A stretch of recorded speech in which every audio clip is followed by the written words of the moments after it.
السلام عليكم ورحمة الله وبركاته. قال سبحانك لا علم لنا إلا ما علمتنا إنك أنت العليم الحكيم.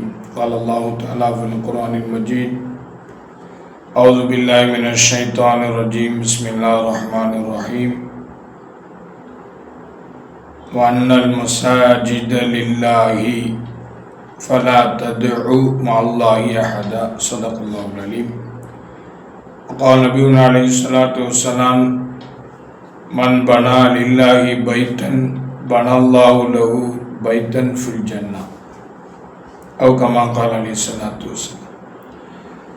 அன்பிற்குரிய அல்லாஹ்வின் நல்லடியார்களே, பெரியோர்களே, தாய்மார்களே, சகோதர சகோதரிகளே, உங்கள் அனைவரின் மீதும் இறைவனுடைய அருளும் அன்பும் என்றென்றும் நின்று நிலவட்டுமாக. சாந்தியும் சமாதானமும் ஈருலக தலைவர் முஹம்மது ரசூலுல்லாஹ் ஸல்லல்லாஹு அலைஹி வஸல்லம் அவர்கள் மீதும், அவர்கள் அடிவுற்றி வாழ்ந்த உத்தம சத்திய சஹாபாக்கள், தாபீன்கள், தபா தாபீன்கள், சுஹதாக்கள், குறிப்பாக இந்த உம்மத்தினர்கள் அனைவர்கள் மீதும் என்றென்றும் நின்று நிலவட்டுமாக. அன்புக்குரியவர்களே, அல்லாஹு தஆலா இந்த உலகத்திலேயே சிறந்த சமுதாயம் என்று சொன்னால் அது இஸ்லாமிய சமுதாயம்தான். அல்லாஹ்விடத்தில் ஏற்றுக்கொள்ளப்பட்ட ஒரு மார்க்கம் இருக்கு என்று சொன்னால் அது இஸ்லாமிய சமுதாயம்தான் என்றெல்லாம் அல்லாஹ்வே அறிமுகப்படுத்துகிறான். அப்படிப்பட்ட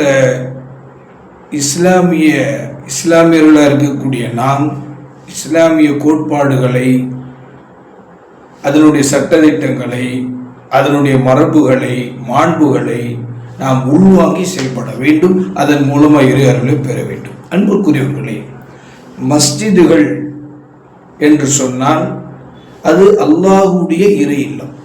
அந்த இறை இல்லத்தை பாதுகாப்பது நம்மீது எல்லோர் மீது கடமை. நம்மில் ஒவ்வொரு மீதும் கடமை தான். இன்றைய காலத்தில் குறிப்பாக இந்த மஸ்ஜிதை பற்றி சொல்வதாக இருந்தால், அதுவும் குறிப்பாக பாபர் மசூதி என்று சொல்லப்படக்கூடிய ஒரு மஸ்ஜிது அயோத்தியில் இருந்தது என்பது உலக மக்கள் எல்லோருக்கும் தெரியும். ஆனால் இன்னைக்கு அந்த இடத்துல பாபர் மசூதி இல்லை. அந்த பள்ளியை கயவர்களால் அந்த பள்ளியை சூறையாடப்பட்டு இன்னைக்கு அது கோவிலாக மாற்றப்பட்டு இருக்கு.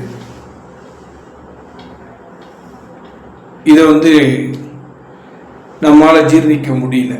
ஏன்னா இருந்தது பள்ளி, இப்போ இருப்பது கோவில். ஒன்றிய அரசு நமக்கு எல்லா நேரத்திலும் எல்லா காலத்திலும் நெருக்கடியையும் தொல்லைகளையும் கொடுப்பதை மட்டுமே அவர்கள் அது வேலையாகவே வைத்திருக்கிறாங்க. அதனால அந்த பாபர் மசூதியுடைய அந்த வழக்கு கிட்டத்தட்ட 27 ஆண்டுக்கு அப்புறம் நமக்கு சாதகமாக சொல்லியிருந்தா கூட, சரி இத்தனை வருஷத்துக்கு அப்புறம் நமக்கு வெற்றி கிடைச்சிருக்கு, ஒரு நல்ல தீர்வு கிடைச்சிருக்கு அப்படின்னு சொல்லி சந்தோஷப்பட்டிருக்கலாம். அந்த மாற்றமாக நமக்கு தீர்ப்பு வந்திருக்கு. நமக்கு அந்த பள்ளிக்கும் சம்மந்தம் இல்லை. அது அங்கே ராமர் தான் இருந்தார், அதனால் அங்கே ராமர் கோயில் தான் நான் கட்டுவோம் அப்படின்னு சொல்லி அந்த கோயிலையும் கட்டிட்டாங்க. நம்மளை வச்சு கல் தறுத்துருக்கிறாங்க. நம்மளை நம்ப வச்சு கல் தறுத்துக்கவும் முதுகுல குத்தவும் இதே வேலையை வச்சிருக்கிறாங்க. அல்லாஹ் அவங்களுக்கு நல்ல ஒரு என்ன செய்வான், கூலியை இன்ஷா அல்லாஹ் இந்த உலகத்திலேயே கொடுப்பான். ஏன்னா அநியாயக்காரர்களை நான் சும்மா விட மாட்டேன்னு சொல்லி அல்லாஹ் குர்ஆன்ல சொல்லிட்டான். அவன் எப்படிப்பட்ட ஆளாக இருந்தாலும் சரி, எப்படிப்பட்ட போஸ்டிங்கில் இருந்தாலும் சரி, பதவியில் இருந்தாலும் சரி, அதற்குண்டான தண்டனையை அவன் அனுபவிச்சு தான் தீர்வான்.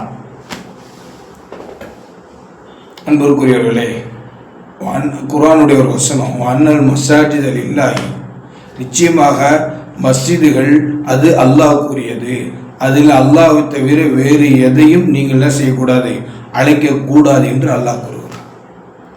யார் ஒருவர் அல்லாஹுக்காக வேண்டி இந்த உலகத்தில் ஒரு இறை இல்லத்தை எழுப்புகிறாரோ கட்டுகிறாரோ அவருக்கு சுவனத்திலே அல்லாஹ் ஒரு வீட்டை கட்டி தருகிறான் என்பதாக நபி ஸல்லல்லாஹு அலைஹி வஸல்லம் ஒரு ஹதீஸ். அன்பானவர்களே, மஸ்ஜிதுகளை பாதுகாக்கக்கூடிய பொறுப்பு இந்த இஸ்லாமிய சமூகத்தின் மீது இருக்கு என்பதை நாம் என்ன செய்யணும், உணர்ந்து செயல்படணும். நம்மளை நோக்கி வரக்கூடிய சவால்களை நாம் சரியான நேரத்தில் அதை நாம் எதிர்கொள்ள வேண்டும். இனி இப்படி பொறுமையாக இருந்தோம் சொன்னால் இருக்கக்கூடிய எல்லா விஷயங்களிலும் அவங்க என்ன செய்வாங்க, மூக்கை நுழைக்க தான் நினைப்பாங்க.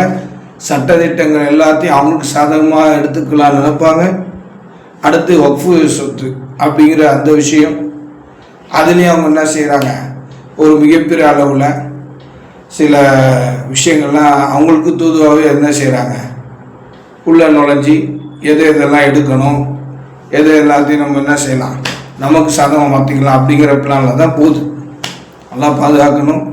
டிசம்பர் 6 மறக்கவே முடியாத ஒரு நாள். அதிலும் குறிப்பாக இஸ்லாமியர்களை நம்ப வைத்து கழுத்தறுத்த ஒரு நாள் தான் டிசம்பர் 6. அதனால தான் அந்த நாளை வந்து நம்ம கருப்பு நாள் அப்படின்னு சொல்லியே அந்த நாளில் மட்டும் ஆர்ப்பாட்டங்களும் போராட்டங்களும் நிறைய இடங்களில் இஸ்லாமிய அமைப்புகள் நடத்தி கொண்டு தான் இருக்கு.